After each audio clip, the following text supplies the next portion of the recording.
حضور صلی اللہ علیہ وسلم پر وحی کا ابتدائی دور اچھے سچے پاکیزہ خوابوں سے شروع ہوا۔ آپ خواب میں جو کچھ دیکھتے وہ صبح کی روشنی کی طرح صحیح اور سچا ثابت ہوتا۔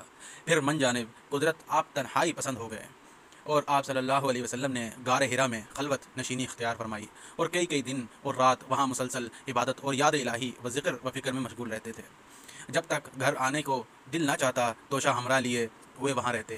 توشہ ختم ہونے پر ہی اہلیہ محترمہ حضرت خدیجہ رضی اللہ تعالیٰ عنہ کے پاس تشریف لاتے اور کچھ توشہ ہمراہ لے کر پھر وہاں جا کر خلوت گزرے ہو جاتے۔ یہی طریقہ جاری رہا یہاں تک کہ آپ پر حق منکشف ہو گیا اور آپ غار حرا ہی میں قیام پذیر تھے کہ اچانک حضرت جبرائیل علیہ السلام آپ کے پاس حاضر ہوئے اور کہنے لگے کہ اے محمد پڑھو۔ آپ فرماتے ہیں کہ میں نے کہا کہ میں پڑھنا نہیں جانتا۔ آپ صلی اللہ علیہ وسلم فرماتے ہیں کہ فرشتے نے مجھے پکڑ کر اتنے زور سے بھینچا کہ میری طاقت جواب دے گئی۔ پھر مجھے چھوڑ کر کہا کہ پڑھو۔ میں نے پھر وہی جواب دیا کہ میں پڑھا ہوا نہیں ہوں۔ اس فرشتے نے مجھ کو نہایت ہی زور سے بھینچا کہ مجھ کو سخت تکلیف محسوس ہوئی۔ پھر اس نے کہا کہ پڑھ۔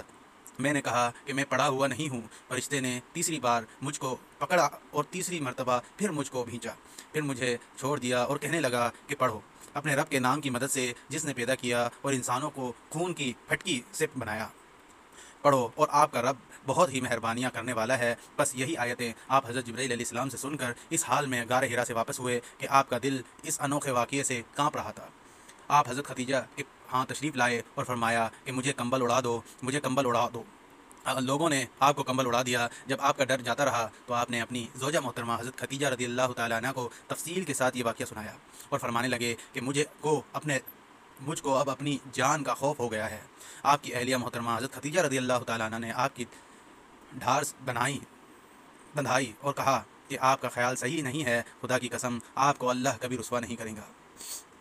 آپ تو اخلاق فاضلہ کے مالک ہیں، آپ تو کنبہ پرور ہیں، بے کسوں کا بوجھ اپنے سر پر رکھ لیتے ہیں، مفلسوں کے لیے آپ کماتے ہیں، مہمان نوازی میں آپ بے مثال ہیں اور مشکل وقت میں آپ امر حق کا ساتھ دیتے ہیں۔ ایسے اوصاف حسنہ والا انسان یوں بے وقت ذلت و خواری کی موت نہیں پا سکتا۔ پھر مزید تسلی کے لیے حضرت خدیجہ رضی اللہ تعالیٰ عنہ آپ صلی اللہ علیہ وسلم کو ورقہ بن نوفل کے پاس لے گئیں، جو ان کے چچا زاد بھائی تھے اور زمانہ جاہلیت میں نصرانی مذہب اختیار کر چکے تھے اور عبرانی زبان کا کاتب تھے۔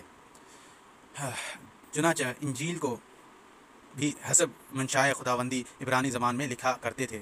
انجیل سریانی زبان میں نازل ہوئی تھی، پھر اس کا ترجمہ عبرانی زبان میں ہوا۔ ورقہ اسی کو لکھتے تھے۔ وہ بہت بڑے ہو گئے تھے، یہاں تک کہ ان کی بینائی بھی رخصت ہو چکی تھی۔ حضرت خدیجہ رضی اللہ تعالیٰ عنہ نے ان کے سامنے آپ کے حالات بیان کیے اور کہا کہ اے چچا زاد بھائی، اپنے بھتیجے محمد صلی اللہ علیہ وسلم کی زبانی ذرا ان کی کیفیات سن لیجئے۔ وہ بولے کہ بھتیجے، آپ نے جو کچھ دیکھا ہے اس کی تفصیل سنا دو۔ چنانچہ آپ صلی اللہ علیہ وسلم نے از اول تا آخر پورا واقعہ سنایا، جسے سن کر ورقہ بے اختیار ہو کر بول اٹھے کہ یہ تو وہی ناموس معزز رازدان فرشتہ ہے جسے اللہ نے حضرت موسیٰ علیہ السلام پر وحی دے کر بھیجا تھا۔ کاش میں آپ کے اس وقت تک زندہ ہوتا جبکہ آپ کی قوم آپ کو اس شہر سے نکال دے گی۔ اللہ اکبر۔ رسول کریم صلی اللہ علیہ وسلم نے یہ سن کر تعجب سے پوچھا کہ کیا وہ لوگ مجھ کو نکال دیں گے حالانکہ میں تو ان میں صادق و امین و مقبول ہوں؟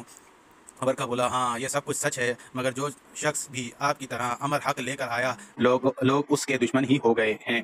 اگر مجھے آپ کی نبوت کا وہ زمانہ مل جائے تو میں آپ کی پوری مدد کروں گا۔ مگر ورقہ کچھ دنوں کے بعد انتقال کر گئے۔ پھر کچھ عرصے تک وحی کی آمد موقوف رہی۔